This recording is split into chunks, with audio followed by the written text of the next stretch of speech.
नमस्कार, गोड्डा झार न्यूज में आप सबों का स्वागत है। आइए जानते हैं झारखंड के लगभग सभी जिलों की मुख्य बड़ी खबरों को। मौसम विज्ञान के आधार पर झारखंड में एक बार फिर बदलेगा मौसम का मिजाज। कई जिलों में गर्जन के साथ होगी बारिश। झारखंड में एक बार फिर मौसम का मिजाज बदलने वाला है। रांची के मौसम वैज्ञानिकों ने अपने पूर्व अनुमान में बताया है कि 18 मार्च तक मौसम शुष्क और आसमान साफ रहेगा, लेकिन 19 और 20 मार्च को झारखंड के कई जिलों में बारिश हो सकती है।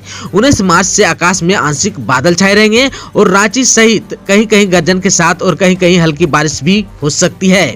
आपको बता दें कि रविवार को राजधानी रांची का अधिकतम तापमान 30 डिग्री और न्यूनतम तापमान 15 डिग्री रिकॉर्ड किया गया। वहीं पर बुधवार को अधिकतम और न्यूनतम तापमान में वृद्धि होने का अनुमान लगाया जा रहा है। झारखंड के मधुपुर में 17 अप्रैल को विधानसभा का उपचुनाव। झारखंड के मधुपुर में विधानसभा उपचुनाव के लिए तारीख की घोषणा हो गई है। भारत निर्वाचन आयोग ने मधुपुर उपचुनाव की घोषणा कर दी है। उपचुनाव की अधिसूचना 23 मार्च को जारी होगी। इसी के साथ यहां प्रत्याशियों का नामांकन भी शुरू हो जाएगा, जो 30 मार्च तक चलेगा। इस उपचुनाव के लिए मतदान 17 अप्रैल को होगा। 2 मई को मतगणना के साथ परिणाम आ जाएगा। इस उपचुनाव में मधुपुर विधानसभा क्षेत्र के वैसे सभी मतदाता मतदान कर सकेंगे जिनके नाम 1 जनवरी 2021 को जारी मतदाता सूची में शामिल है। बता दें कि तत्कालीन मंत्री हाजी हुसैन अंसारी के निधन से यह सीट रिक्त हुई थी। हाजी हुसैन कोरोना संक्रमित हुए थे। हालांकि वे कोरोना को मात देकर संक्रमण मुक्त हो चुके थे। झारखंड में दिसंबर से होगा नीम कोटेड यूरिया का उत्पादन। उर्वरक के क्षेत्र में आत्मनिर्भर भारत को मिलेगा बल।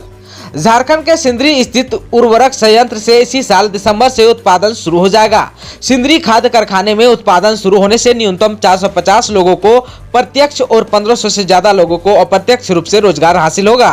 राज्यसभा में महेश पोद्दार के प्रश्न का जवाब देते हुए रसायन और उर्वरक मंत्री डीवी सदानंद गौड़ा ने यह जानकारी दी। सदानंद गौड़ा ने बताया कि मोदी सरकार ने उर्वरक उत्पादन में आत्मनिर्भरता प्राप्त करने के लिए HURL के बंद पड़े उर्वरक संयंत्रों से पुनः उत्पादन शुरू करने की पहल की है। सरकार ने गोरखपुर, सिंदरी और बरौनी में प्रत्येक स्थान पर 12.7 लाख MT प्रति वर्ष क्षमता के गैस आधारित यूरिया संयंत्रों की स्थापना करके उत्पादन पुनः प्रारंभ करने का निर्णय लिया है। झारखंड में खिलाड़ियों की सीधी नियुक्ति करेगी झारखंड सरकार। आर्थिक रूप से कमजोर को भी सहायता प्रदान करेगी। झारखंड सरकार राज्य के लिए खेल चुके खिलाड़ियों की सीधी नियुक्ति सरकारी सेवा में उनकी योग्यता अनुसार करने जा रही है। यह जानकारी खेलकूद, पर्यटन, कला एवं संस्कृति विभाग ने विधायक राज सिन्हा के एक प्रश्न के उत्तर में दी है।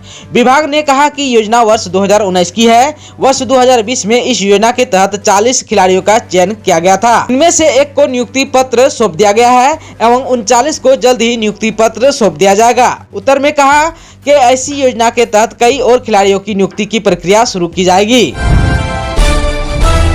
खबर है झारखंड के रांची से। रांची के मोरहाबादी मैदान में चल रही सेना बहाली में अभ्यर्थियों की सेवा के लिए भाजपा युवा मोर्चा ने लगाया है शिविर। इस योजना में कांके विधायक समरी लाल ने कहा, भारतीय जनता पार्टी युवा मोर्चा के कार्यकर्ताओं द्वारा किया जा रहा यह सेवा कार्य चौथे दिन भी जारी है। यह प्रशंसनीय है। इस शिविर के माध्यम से युवा मोर्चा सेना बहाली में आए हुए युवा अभ्यर्थियों की सेवा कर रहा है।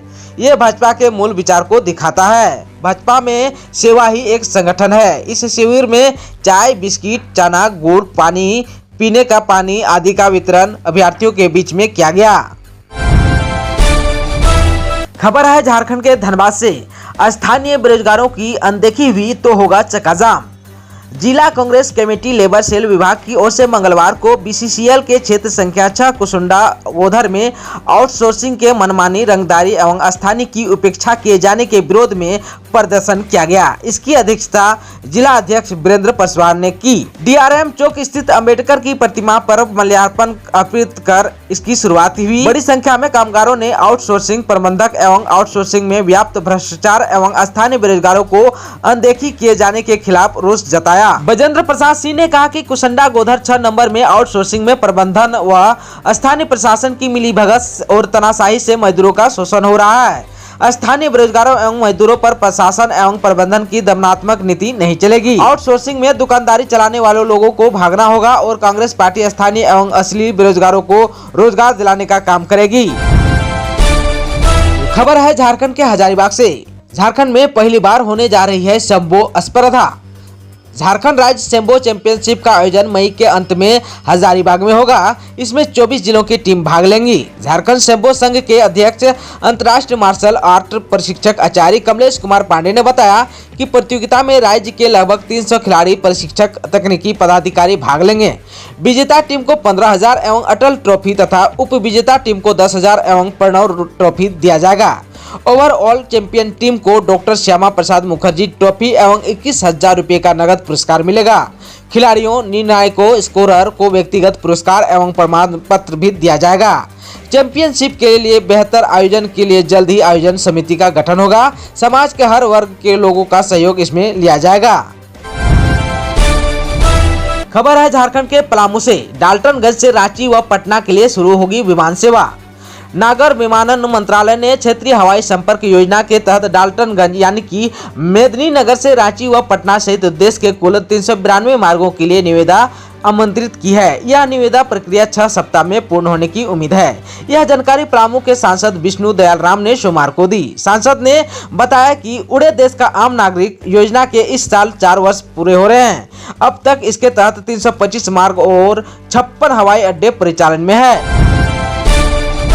झारखंड के सीएम हेमंत सोरेन के 3 मास्टर स्ट्रोक देखते देखते बदल देगी युवाओं की जिंदगी। मुख्यमंत्री हेमंत सोरेन ने सोमवार को झारखंड विधानसभा में 3 अहम घोषणा की।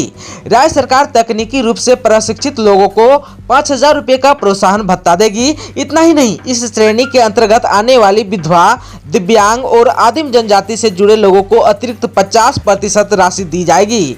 झारखंड में संचालित निजी कारखाना और निजी कंपनियों में स्थानीय को 75% आरक्षण का भी लाभ मिलेगा। मुख्यमंत्री हेमंत सोरेन ने हाल ही कैबिनेट में लिए गए निर्णयों की जानकारी सदन से साझा करते हुए कहा कि उनकी सरकार लोकतांत्रिक मर्यादा को लेकर प्रतिबद्ध है। कहा, सरकार बनने के बाद से जनहित में कई कार्य लगातार किए जा रहे हैं। इस दौरान सरकार ने कई चुनौतियां भी देखी, लेकिन 12 मार्च को कैबिनेट की बैठक में कुछ ऐसे ऐतिहासिक निर्णय भी लिए। अप्रैल के पहले सप्ताह से होगी बालू घाटों की नीलामी। मुख्यमंत्री हेमंत सोरेन ने सदन में की घोषणा। झारखंड में बालू घाटों की नीलामी नए वित्त वर्ष के पहले महीने में पूरी कर ली जाएगी। अप्रैल के पहले सप्ताह से नीलामी की प्रक्रिया शुरू होगी और इसी महीने इसे पूरा भी कर लिया जाएगा। मुख्यमंत्री हेमंत सोरेन ने झारखंड विधानसभा में इसकी घोषणा की। झारखंड सरकार ने वर्ष 2017 में बालू घाटों की नीलामी पर रोक लगा दी थी। खबर है झारखंड के गोड्डा से। आजादी के 74 वर्षों बाद भी पगडंडी से यात्रा करने को मजबूर ग्रामीण। आजादी के 7 दशकों बाद भी बसंतराय प्रखंड के आदिवासी बहुल गांव किता केंदुआ को सड़क नसीब नहीं हुई।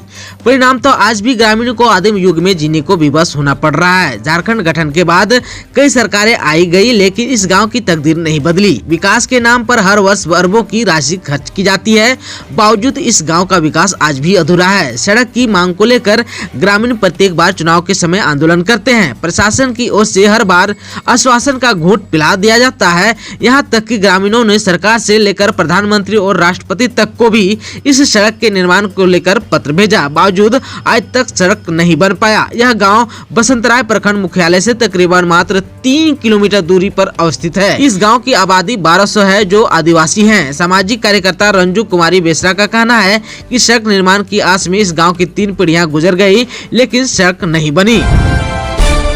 खबर है झारखंड के साहिबगंज से। प्रमाण पत्र बनने से दिव्यांगों को मिलेगा लाभ। दिव्यांगों को दिव्यांगता प्रमाण पत्र उपलब्ध कराने के लिए बरहेट प्रखंड कार्यालय में मंगलवार को चलंत न्यायालय सह जागरूकता शिविर का आयोजन किया गया। उद्घाटन राज्य निष्पक्षता आयुक्त सतीश चंद्र, विधायक प्रतिनिधि Pankaj Mishra, civil surgeon doctor Arvind Kumar, बाल विकास परियोजना पदाधिकारी रेखा रानी आदि ने दीप जलाकर किया। यहाँ पंकज मिश्रा ने कहा कि शिविर लगने से दिव्यांगों को काफी फायदा मिलेगा।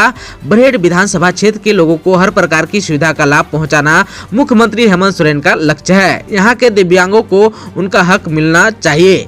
प्रमाण पत्र मिलने से सरकार की ओर से चलाई जा रही योजनाओं का लाभ ले सकते हैं। खबर है झारखंड के पाकुड़ से। दिव्यांगों को स्वरोजगार के लिए 1 लाख का अनुदान। आयुक्त ने कहा कि क्षेत्रीय भाषा की दिक्कतों को देखते हुए पाकुड़ जिले में दिव्यांगों को सहयोग करने के लिए क्षेत्रीय भाषा के अधिकारी व कर्मचारी की प्रतिनियुक्ति की जाएगी। केंद्र व राज्य सरकार दिव्यांगों के विकास के लिए हर स्तर पर कार्य कर रही है। शरीर के किसी भी अंग में 40% अपंगता होने पर उन्हें दिव्यांग का लाभ दिया जाएगा। कोई अधिकारी व कर्मचारी दिव्यांग के सेवा करने में कोताही बरतने पर कार्रवाई के लिए तैयार रहें। दिव्यांगों को सरकारी बेरोजगारी व मानसिक रूप से प्रताड़ित करने वाले कानूनी कार्रवाई की जाएगी। सरकार ने 2016 में दिव्यांग अधिनियम भी पास किया है। उन्होंने कहा, दिव्यांगों की पढ़ाई के लिए 5%, सरकारी सेवा में 5% व स्वरोजगार के लिए भी अनुदान दिया जाएगा। अगर दिव्यांग सेल्फ हेल्प ग्रुप बनाकर स्वरोजगार करना चाहता है तो 1 लाख रुपया अनुदान दिया जाएगा। वहीं जो दिव्यांग स्वयं स्वरोजगार करना चाहता है तो सरकार उन्हें 50,000 अनुदान देगी। खबर है झारखंड के लातेहार से। फ्लिपकार्ट के वेयर हाउस के लिए जमीन का प्रस्ताव देने वाला पहला जिला बना लातेहार। फ्लिपकार्ट के वेयर हाउस के लिए जमीन उपलब्ध कराने का प्रस्ताव देने वाला लातेहार पहला जिला बन गया है। जिले के चंदवा और बालूमाथ में जमीन की पहचान कर ली गई है। दोनों जगहों पर 25-25 एकड़ जमीन सुरक्षित रखी गई है। लातेहार डीसी अबू इमरान ने उद्योग विभाग के सचिव और निदेशक को पत्र लिखा है। इसमें कहा है कि फ्लिपकार्ट के वेयर हाउस खोलने के लिए जमीन चिन्हित कर ली गई है। राज्य में उद्योग और व्यापार को बढ़ावा देने के लिए मुख्यमंत्री हेमंत सोरेन ने ई कॉमर्स क्षेत्र के बड़े ब्रांड फ्लिपकार्ट के साथ नई दिल्ली में 6 मार्च को एमओयू किया है।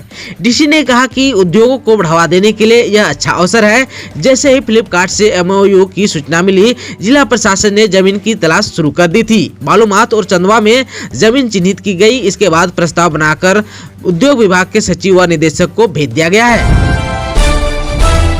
जेपीएससी में उम्र सीमा में छूट वाली याचिका हाईकोर्ट से खारिज, अभ्यर्थियों को नहीं मिली राहत। क्या रहेगा उम्र का कट ऑफ डेट, जानिए।